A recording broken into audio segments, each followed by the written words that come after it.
Bagaimana kemudian kita bisa mendapatkan pemilih yang kemudian itu bisa secara cerdas dan berkualitas menentukan pilihannya berdasarkan, oh saya ingin Kota Blitar ini maju di dalam sektor ini. Nah, berarti kemudian kita tinggal mengarahkan, jangan pilih pemimpin yang kemudian itu memberikan uang.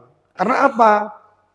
Pemimpin atau calon pemimpin, misalkan calon kepala daerah, dalam arti calon wali kota, ya. Rencana pembangunan jangka panjang nasional ini nanti kemudian akan dibagi di 5 tahunan. Artinya ada 4 tahap. Nah, tahap pertama nanti kan pasti akan namanya RPJMD. RPJMD diambil dari mana? Visi misi calon kepala daerah. Nah, kalau kemudian visi misi calon kepala daerahnya nggak jelas, nggak bisa direalisasi, RPJMD 5 tahun ini juga nggak jelas. Buram lah ya. Pembangunannya juga ngawur. Nah, kita sosialisasinya di situ. Kalau jenengan memilih berdasarkan money politik, maka ya jangan salah kalau 5 tahun ke depan jenengan sengsara, jenengan di pemilu kemarin, kenapa kita juga tinggi posisinya, kita ada lomba futsal antar SMA dan SMK se-Kota Blitar. 1 bulan jelang pemungutan suara. Antusiasme anak-anak muda yang nonton dukung itu luar biasa. Kan ramai sekali itu pasti. Ramai sekali pastinya. Nah, dari situlah kemudian di tengah-tengah jeda pertandingan kita ada sosialisasi pemilu, kita kasih merchandise mereka, kita kasih ajakan-ajakan untuk memilih. Itu untuk generasi Z.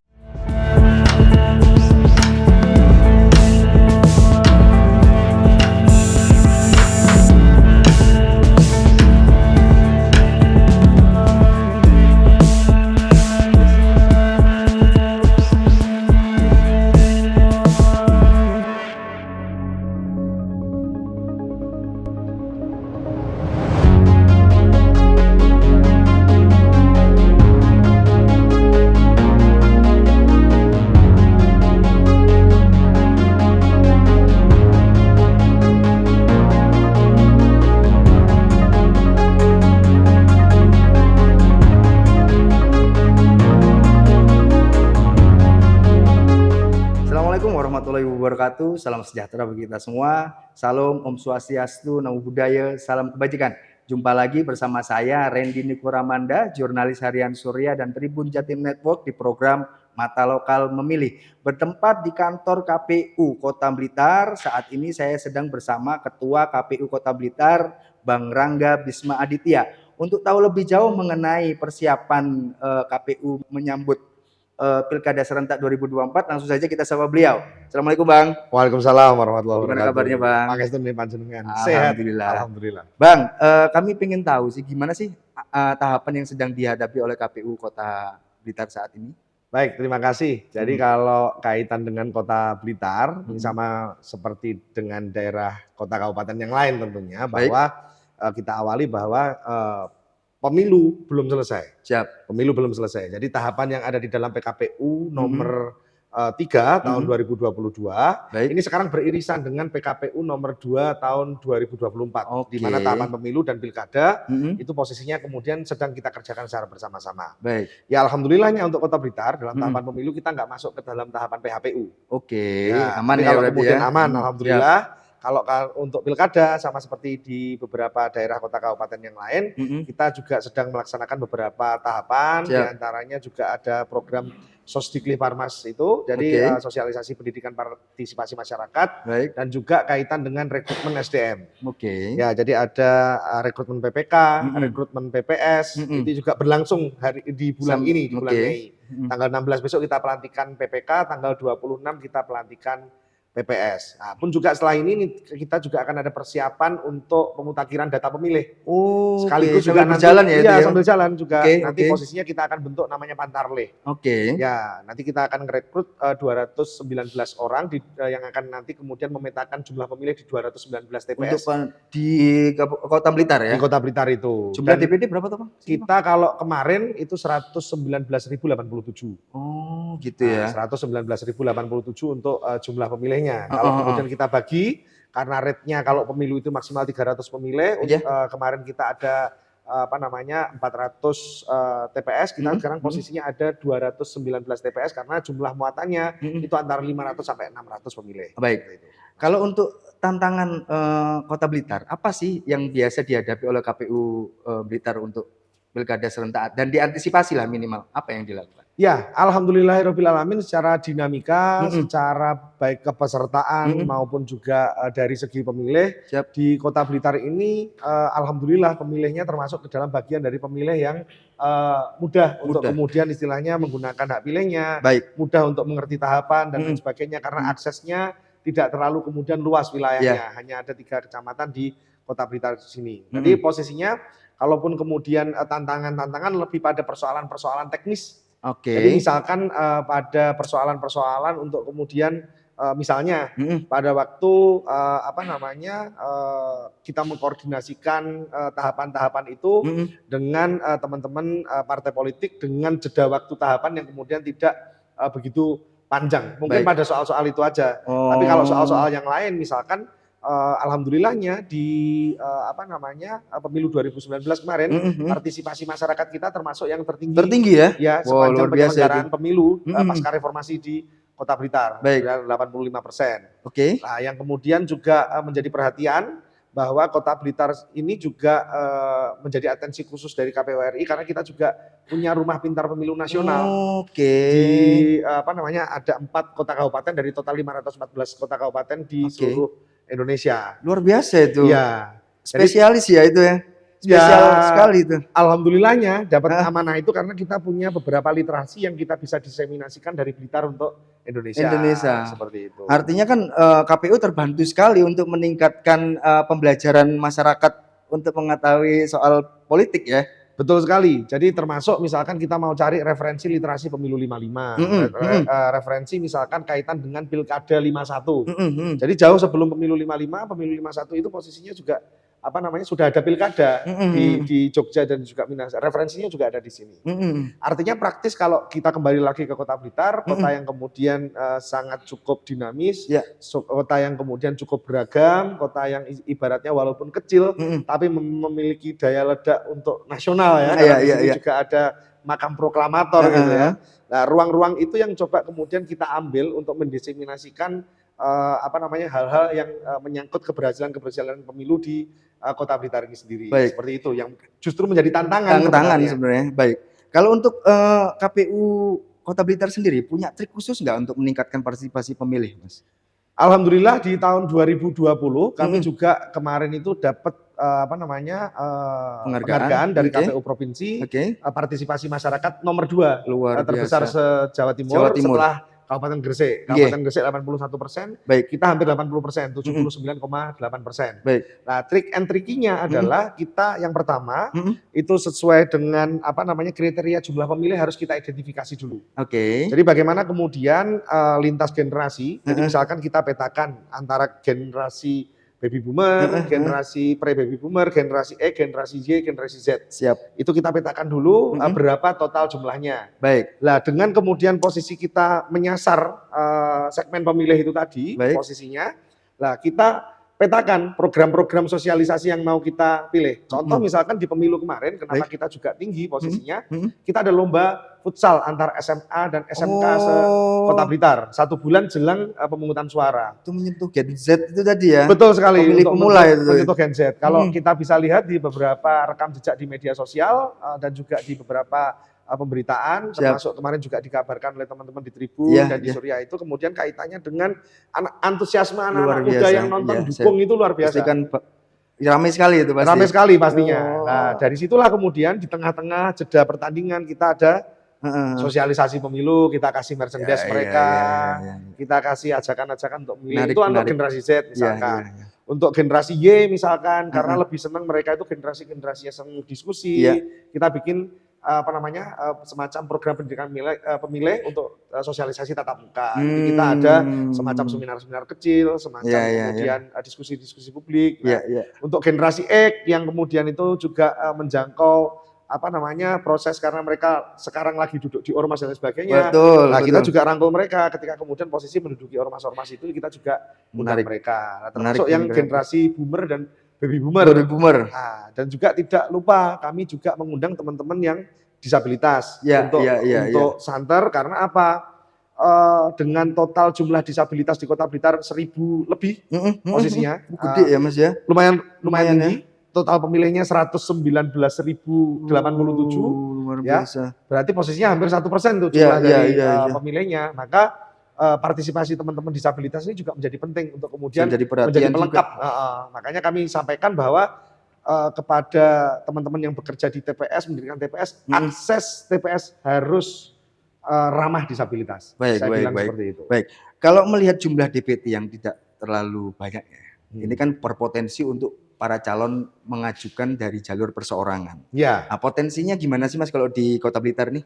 Nah, di Kota Blitar, kalau kemudian kita melihat sejarahnya, lagi-lagi di 2020 kemarin ada 3 Bapaslon perseorangan. Oke. Jadi total karena pada waktu itu jumlah pemilihnya adalah 113.544. Oh, ada tambahan ya 6 ribuan sekitar Ya, ya. 113544, maka KTP yang dikumpulkan pada waktu itu adalah 11.355. Oke.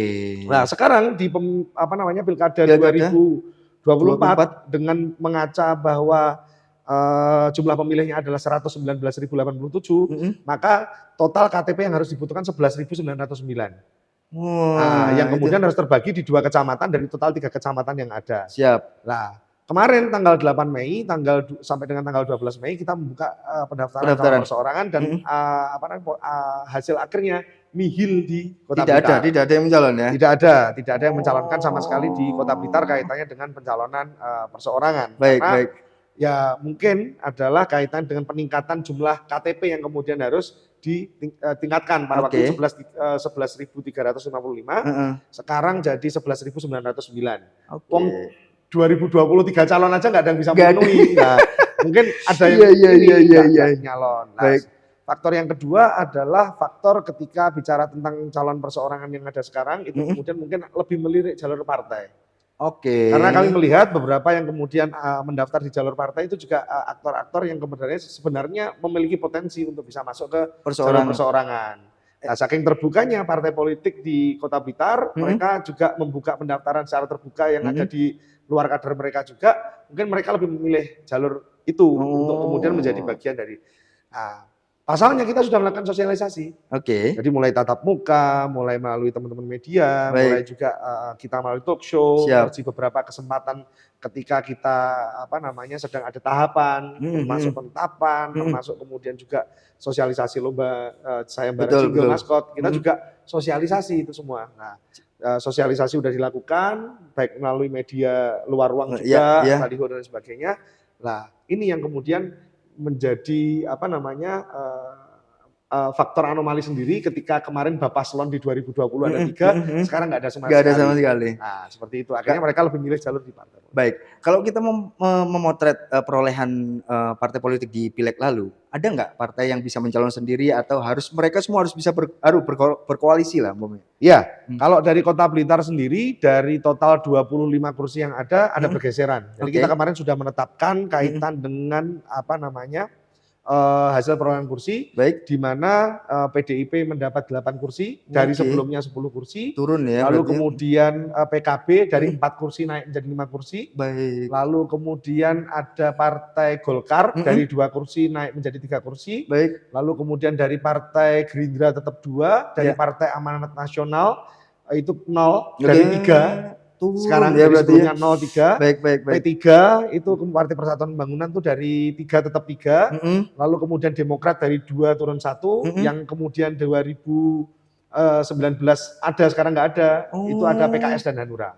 Oh, hilang mereka. Hilang, nggak ada. Jadi kalau kemudian melihat peta itu, kalau dilihat dari Kota Blitar sendiri ada kebutuhan untuk maju di Pilkada 5 kursi minimal, maka yang bisa mengajukan calon sendiri adalah PKB dan juga PDIP. Nah, kalaupun yang kemudian yang lain, misalkan Golkar, PAN, P3, Gerindra dan juga posisinya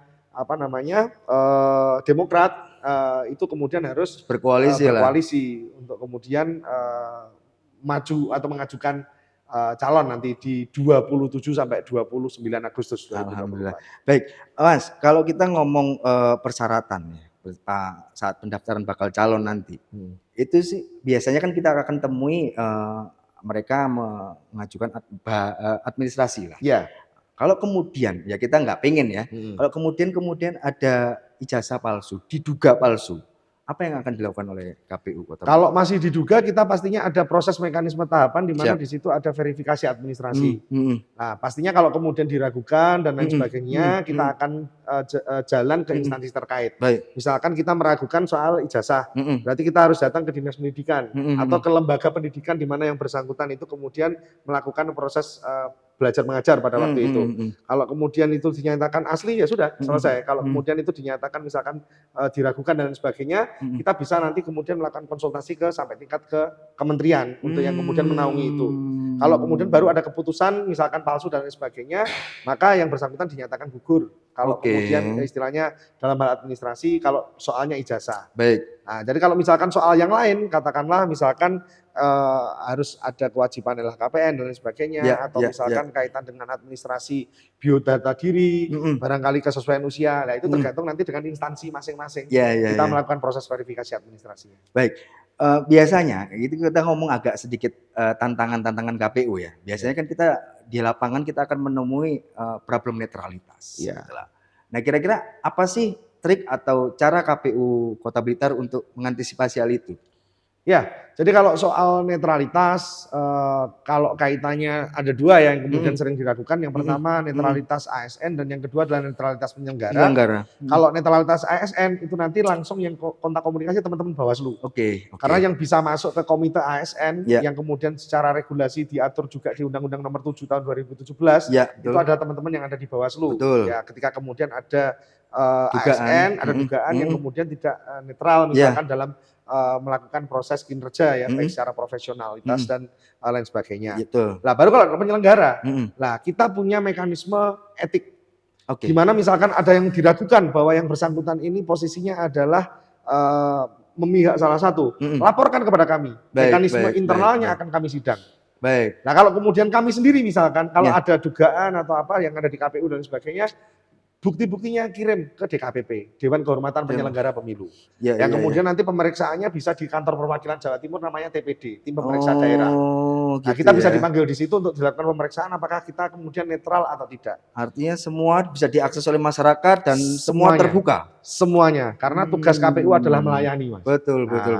Apapun yang terjadi, ya KPU ini harus melayani. Siap. Apapun yang terjadi, Bawaslu sahabat kita mengawasi. Ini semua terkait ya sebenarnya. Semua terkait. Baik.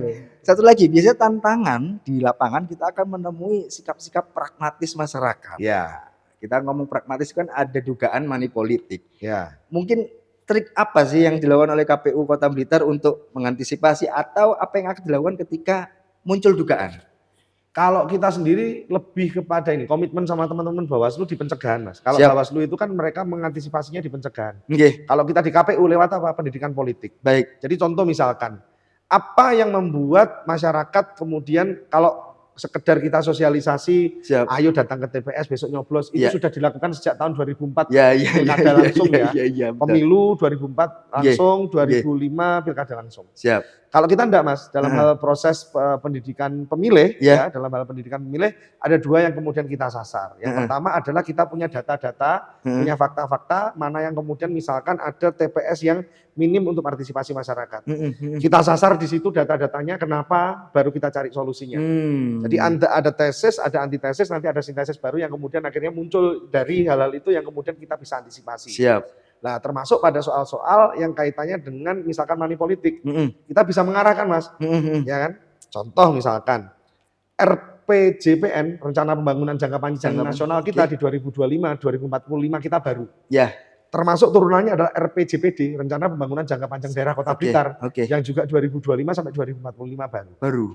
Bagaimana kemudian kita bisa mendapatkan pemilih yang kemudian itu bisa secara cerdas dan berkualitas menentukan pilihannya berdasarkan, oh saya ingin Kota Blitar ini maju di dalam sektor ini. Nah, berarti kemudian kita tinggal mengarahkan, jangan pilih pemimpin yang kemudian itu memberikan uang. Maksudnya di situ karena apa? Pemimpin atau calon pemimpin, misalkan calon kepala daerah, nanti calon wali kota, Rencana Pembangunan Jangka Panjang Nasional ini nanti kemudian akan dibagi di 5 tahunan. Artinya ada 4 tahap. Baik. Nah, tahap pertama nanti kan pasti akan namanya RPJMD. Ya, ya. RPJMD diambil dari mana? Visi misi calon kepala daerah. Kepala daerah, baik. Nah, kalau kemudian visi misi calon kepala daerahnya nggak jelas, nggak bisa direalisasi, RPJMD 5 tahun ini juga nggak jelas. Iya, iya. Buram lah ya. Pembangunannya juga ngawur. Iya, nah, iya, kita iya. sosialisasinya di situ. Baik. Kalau jenengan memilih berdasarkan money politik, maka ya jangan salah kalau 5 tahun ke depan jenengan sengsara, jenengan kemudian geng ngapunten misalkan hidupnya tidak sesuai dengan ekspektasi. Tidak ada kemajuan apapun. Beberapa kebijakan pemerintah yang sudah baik misalkan kaitan dengan sekolah gratis, kaitannya dengan kesehatan gratis dan lain sebagainya, itu kemudian tidak terimplementasi lagi. Yang rugi panjenengan semuanya. Maka pilihlah pemimpin berdasarkan visi misinya. Karena visi misi akan jadi RPJMD dan RPJMD ini melengkapi bagaimana proses pembangunan Kota Blitar 5 tahun mendatang. Baik, Mas Rangga. Mas Rangga, ini sudah masuk sesi terakhir. Siap. Saya memberi waktu Mas Rangga untuk 1 atau 2 menit untuk memberikan imbauan, ajakan, atau keinginan-keinginan Mas Rangga yang akan diterapkan di Pilkada serentak 2024 mendatang. Mohon izin, saya Rangga Bisma Aditya, Ketua KPU Kota Blitar. Kami selaku penyelenggara Pilkada serentak 2024 mengharapkan kepada seluruh warga masyarakat di seluruh Indonesia, karena serentak di 508 kota kabupaten dan 37 provinsi, wabil khusus yang ada di Kota Blitar, untuk bersama-sama kita bareng-bareng mensukseskan pilkada ini, terutama di Kota Blitar kita punya tagline namanya Pilkada Gembira. Ya, gayeng memilih bersama aspirasi rakyat.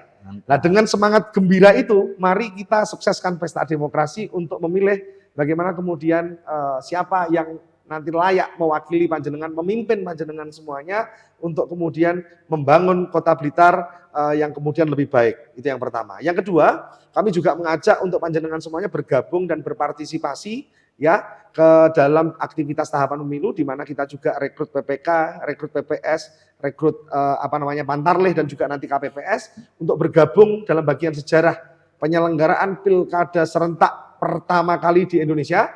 Karena sebelumnya masih ada beberapa kota kabupaten, kalau ini sudah serentak, ya, serentak di 508 kota kabupaten dan juga di 37 provinsi yang ada di Indonesia. Dan mari kita sukseskan bersama-sama pilkada yang ada di Indonesia, wabil khusus yang ada di Kota Blitar dan juga di Jawa Timur, karena Pilwali Kota Blitar dan Pilgub Jawa Timur akan jadi satu nanti di tanggal 27 November 2024. Dan yang terakhir, kami sangat berharap support, dukungan, termasuk juga kritik dan saran yang membangun kepada kami agar bagaimana kita bisa menjalankan amanah, ya, menjalankan proses pemilu sesuai dengan ketentuan regulasi, bagaimana kemudian pemilu dalam hal ini proses pilkada itu bisa berlangsung secara luber dan jurdil. Itu mungkin kemudian yang dapat kami sampaikan, Mas Randy, melalui teman-teman yang ada di Mas Rangga di Surya ini. Kami ucapkan banyak terima kasih. Terima kasih. Baik Tribuners, itu tadi bincang santai saya dengan Ketua KPU Kota Blitar, Mas Rangga Bisma Aditya. Semoga bisa diambil hikmah dan manfaatnya. Akhirul kalam, saya Randy Nikuramanda, pamit. Assalamualaikum warahmatullahi wabarakatuh. Waalaikumsalam warahmatullahi wabarakatuh.